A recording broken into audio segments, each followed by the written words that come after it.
drop to water. Oh, this one very good. They tell you cools. So you know the temperature drop. Correct? So then you know your water temperature is colder than your hot stone. Okay, another thing I want to warn you. So usually, if teacher very tricky, they will test you in the unit. It's not testing your exponential knowledge anymore. It's trick you in the minutes and hour and second kind of stuff. So I want to, and I think your teacher might do that. So you better just, it's your will, right? Yeah. So you bracket first. You remind yourself the question is in minutes. So whichever later, you just take note of your unit as well. So I bracket minutes first. Okay. Then they give us an equation there. Usually part 1 is sort of like a free marks. They ask you to show p equal 30. So if you read the whole sentence, the only thing you got, the only information is the 220. So you must use this already, which is the capital T. But you look at the equation, if you have 1, you can't find what, so you must have another info. So when you say drop, means the time will start ticking at 0. So this one don't have the word initial like just now. You need to know on your own. If not, you cannot find P. In other words, in math, you know, right? Let's say I have this equation, right? Of course, I cannot find, you only have temperature. You need to have something else, correct? So, you know, I already have this capital T as 220. I need to find P. I cannot not have this info.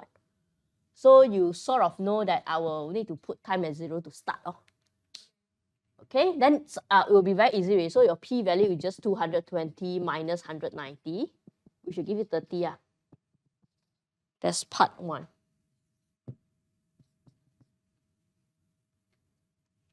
Okay, you do a few more times, you will know already.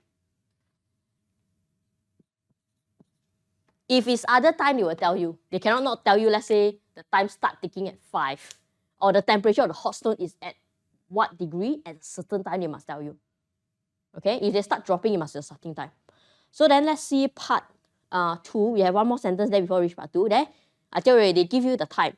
4 seconds to reach 120. Okay, so I'm going to bracket the 120. I know this is capital T, but I know the trick come already. 4 seconds. So the small letter t cannot be 4. The small letter t must convert to minute, which is 4 over 60. Okay, which is 1 over 15. So now I'm going to write the formula by inserting the p again before I insert the other two values. Okay, so my formula already have 30 just now. I write again. So now capital T is 120. Because the exponential model is too easy, maybe that's why they introduce some trick. Right? If not, it's just substitution of value. Nothing much. So now instead of putting 4, I should put 1 over 15.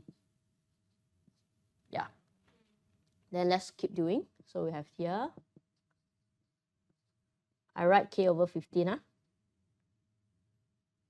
Then we multiply. We divide. 9 divided by 19. Then we take a ln.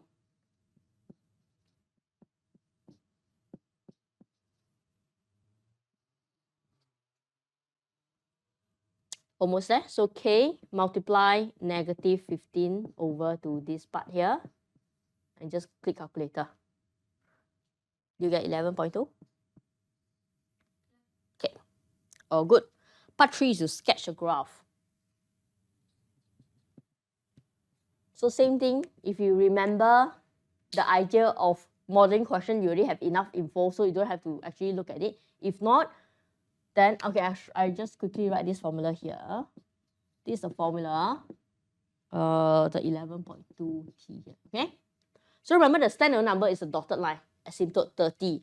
Then part 1, the 220 is the starting temperature. So I already know that my axis should be roughly like this, starting at 220, then asymptote line as 30, dotted line. And the axis will be capital T versus small letter t. Correct? And see, they say cool down. Cool down means it must be this graph. I will tell you another question the teacher can put in, but the teacher so kind didn't put in.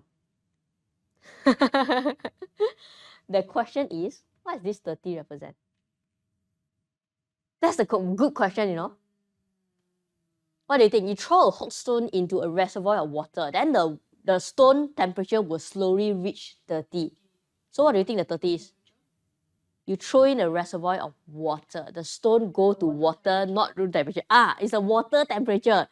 So don't memorize that because you do a lot of room temperature, a lot of question room temperature, right? But you have to focus on the question not put in room. The question is the stone drop into water. So it's the water temperature. Yeah, the 30 is the water temperature.